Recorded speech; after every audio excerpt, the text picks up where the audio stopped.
Assalamualaikum. Jadi topik kita hari ini adalah Nabi Nuh alaihi salam. Jadi bila kita sebut berkaitan dengan nama Nabi Nuh alaihi salam, maka kita akan ingat dua benda. Perkara pertama, kapal yang besar ataupun bahtera yang besar Nabi Nuh alaihi salam. Yang kedua adalah banjir yang besar yang berlaku pada zaman Nabi Nuh alaihi salam. Jadi Nabi Nuh alaihi salam merupakan seorang rasul dan seorang nabi yang menerima ujian yang sangat berat daripada Allah Subhanahu wa taala, sehingga kan kaumnya sendiri tidak mahu mengikut ajaran Nabi Nuh alaihi salam, dan sehinggalah Nabi Nuh digelarkan sebagai ulul azmi. Jadi berapakah usia Nabi Nuh alaihi salam? Kalau kita tengok pandangan daripada Ibnu Abbas, kata Ibnu Abbas usia Nabi Nuh alaihi salam adalah 1050 tahun. Kan kalau kita tengok dalam susunan para nabi dan para rasul, Adam, Idris dan Nuh. Jadi beza antara zaman Nabi Nuh dan zaman Nabi Adam, kata Nabi SAW daripada Ibnu Abbas, adalah 10 kurun. Dan Nabi Nuh ni dikurniakan seramai 4 orang anak, dan kesemua anak Nabi Nuh alaihi salam adalah lelaki. Dan anak yang pertama Nabi Nuh itulah yang ingkar dengan ajaran Nabi Nuh dan menolak ajakan Nabi Nuh alaihi salam, itu ayahnya sendiri, ketika mana berlaku banjir, dan menolak ajakan ayahnya untuk naik ke bahtera, naik ke kapal Nabi Nuh, kerana andaian anak yang pertama Nabi Nuh, dia akan pergi ke bukit yang tinggi, ke pokok yang tinggi untuk berlindung daripada banjir.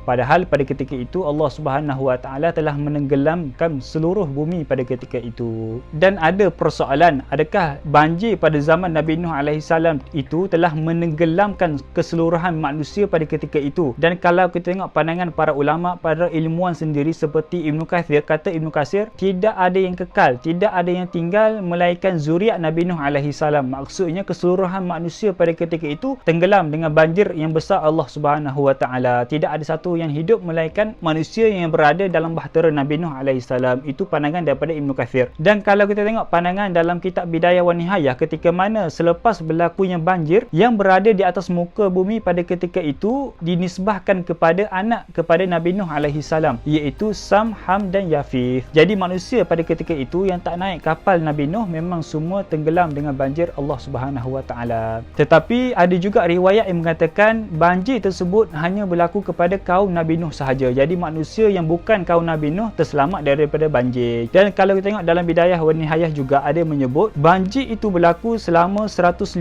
hari, kerana Nabi Nuh bersama manusia, bersama haiwan dan sebagainya berada di atas kapal bahteranya selama 150 hari. Selepas pada 150 hari barulah Nabi Nuh bersama kaum dan haiwan-haiwannya turun daripada bahteranya. Dan dalam surah Al-Hud sendiri ayat yang ke-30, Allah memerintahkan Nabi Nuh alaihi salam untuk membuat satu bahtera, satu kapal yang sangat-sangat besar. Jadi berapakah saiz sebenar kapal Nabi Nuh alaihi salam? Jadi dekat sini banyaklah riwayat-riwayat, banyaklah pandangan-pandangan para ulama. Di antaranya panjang kapal Nabi Nuh adalah 300 hasta, lebarnya 50 hasta, dan tinggi kapal Nabi Nuh adalah 30 hasta. Dan kapal Nabi Nuh ataupun bahtera Nabi Nuh ni mempunyai 3 tingkat. Tingkat pertama didiami oleh haiwan yang buas seperti harimau, singa dan sebagainya. Tingkat yang kedua ataupun dur yang kedua didiami oleh binatang yang liar seperti burung dan sebagainya, dan tingkat yang ketiga didiami oleh manusia bersama Nabi Nuh alaihi salam.